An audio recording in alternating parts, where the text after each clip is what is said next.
Hello friends, welcome to exam cool. आज है 30 सितंबर और इस वीडियो में मैंने लिए हैं आज की टॉप 15 करंट अफेयर्स के क्वेश्चंस। तो इस वीडियो को कंप्लीट वॉच करना। स्टार्ट करते हैं फिर आज की उन करंट अफेयर्स के क्वेश्चंस के साथ। फर्स्ट क्वेश्चन की बात की जाए, हाल ही में मुकेश अंबानी की रिलायंस इंडस्ट्रीज लिमिटेड और मार्क जुकरबर्ग की मेटा की साझेदारी को किस संगठन ने मंजूरी प्राप्त हुई है? Recently Mukesh Ambani Reliance Industries Limited and Mark Zuckerberg's Meta partnership receive approval from which organisation? तो किसके द्वारा इन्हें मंजूरी मिली है, किस संगठन के द्वारा? तो इन्हें मिली है ईयू के द्वारा। जी हाँ, यूरोपीय संघ के द्वारा। सी ऑप्शन बिल्कुल राइट है इस क्वेश्चन का।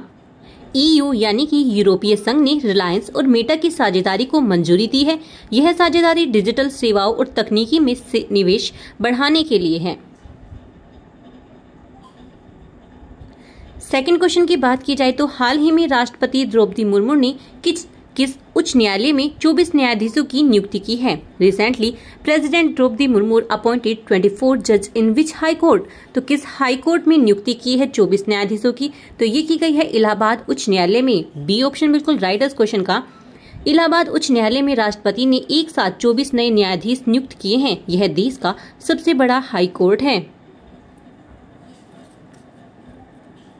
थर्ड क्वेश्चन की बात की जाए, निम्नलिखित में से किस देश में 30 सितंबर से लेकर 2 अक्टूबर तक वार्षिक सार्क विरासत मंच का आयोजन किया जाएगा?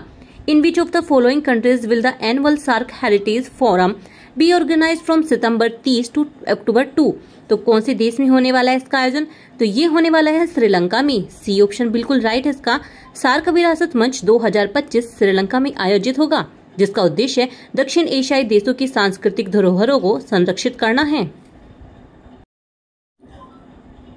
फोर्थ क्वेश्चन की बात की जाए, सरकारी आंकड़ों के अनुसार कौन सा देश वर्ष 2024 और 25 में लगातार चौथी वर्ष भारत का सबसे बड़ा व्यापारिक साझेदार बना रहा?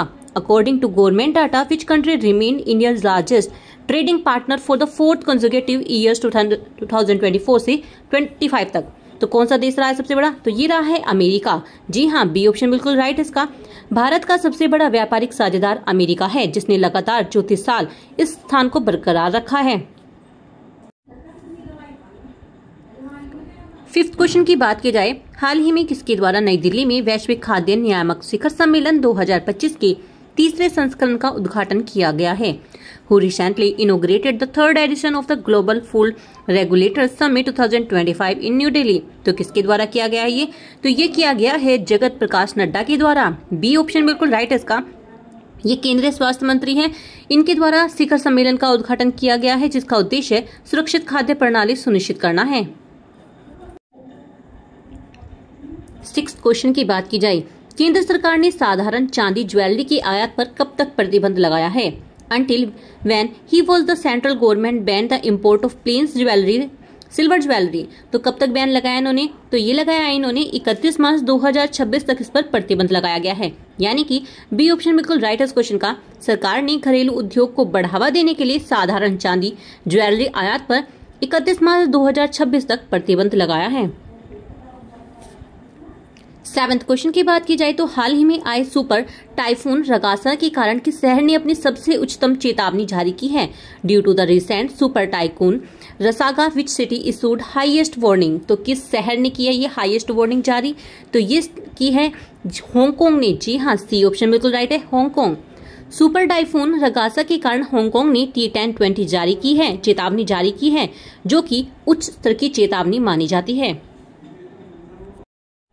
8 क्वेश्चन की बात की जाए, राष्ट्रीय आयुर्वेद विद्यापीठ ने AIIA के सहयोग से कहाँ अस्थिर मर्म पर 2 दिवसीय प्रशिक्षण कार्यक्रम आयोजित किया है? Where has the National Ayurveda academic in collaboration with AIIA organise a 2-day training programme of Asthi Marma? तो कहाँ पर किया गया ये आयोजन इसका? तो ये किया गया है नई दिल्ली में। सी ऑप्शन बिल्कुल राइट है इसका। राष्ट्रीय आयुर्वेद विद्यापीठ ने AIIA के साथ मिलकर नई दिल्ली में अस्थि मर्म पर प्रशिक्षण कार्यक्रम आयोजित किया। 9th क्वेश्चन पर चलते हैं तो विज्ञान एवं प्रौद्योगिकी विभाग ने स्वच्छता ही सेवा 2025 अभियान के अंतर्गत किस थीम पर प्रदर्शनी का आयोजन किया है? अंडर द स्वच्छता Hi Seva 2025 campaign the department of science and technology organise an exhibition on which theme? तो किस थीम पर इसका आयोजन किया गया है? तो थीम है स्वच्छतोत्सव। जी हाँ, सी ऑप्शन बिल्कुल राइट है इसका। DST ने स्वच्छता ही सेवा 2025 अभियान के तहत स्वच्छतोत्सव थीम पर प्रदर्शनी लगाई है। 10th क्वेश्चन पर चलते हैं। हाल ही में आरबीआई द्वारा जारी आंकड़ों के अनुसार भारत का विदेशी मुद्रा भंडार घटकर कितना हो गया है? According to the latest data release by RBI, India forces reserve have decline to the vote level. तो किस लेवल पर गिर गया है ये? तो ये गिर गया है 702.57, यानी कि बी ऑप्शन बिल्कुल राइट है इसका, बिलियन डॉलर। आरबीआई के अनुसार भारत का विदेशी मुद्रा भंडार घटकर 702.57 बिलियन डॉलर रह गया है। 11th क्वेश्चन की बात करते हैं। हाल ही में किसे कृषि मीडिया पुरस्कार 2025 प्रदान किया गया? Who has been awarded the agriculture media award 2025? तो किसे मिला है ये कृषि मीडिया पुरस्कार? ये मिला है अश्मी प्रसन्न कुमार को। ए ऑप्शन बिल्कुल राइट है इसका, अश्मी प्रसन्न कुमार को कृषि और किसानों से जुड़े मुद्दों पर उत्कृष्ट पत्रकारिता के लिए कृषि मीडिया पुरस्कार 2025 से सम्मानित किया गया है।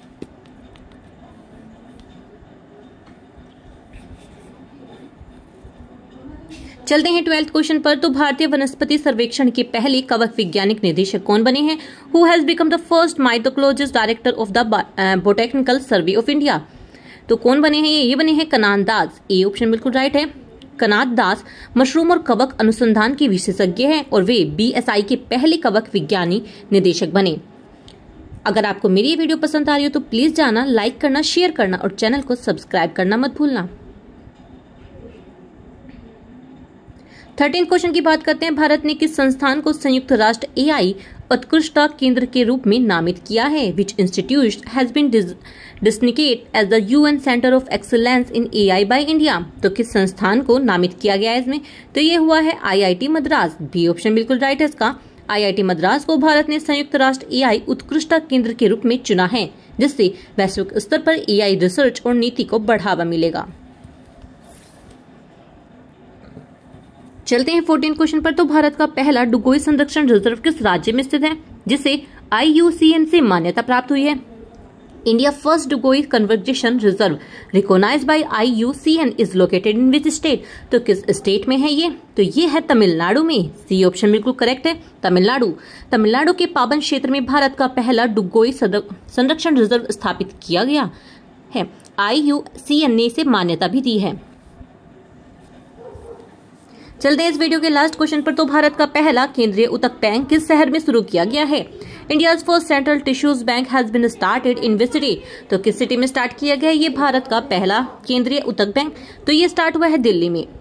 इसके लिए ए ऑप्शन बिल्कुल राइट है उसका, दिल्ली में पहला केंद्रीय उतक बैंक शुरू किया गया है, जो कि अंग और उत्तक प्रत्योक्षपण को बढ़ावा देगा। ये थी 30 सितंबर की टॉप 15 करंट अफेयर्स के क्वेश्चन। आपको ये वीडियो कैसा लगा मुझे कमेंट सेक्शन में जरूर बताना। साथ में इस वीडियो को लाइक करें, शेयर करें, चैनल को सब्सक्राइब करना मत भूलना। Thank you so much.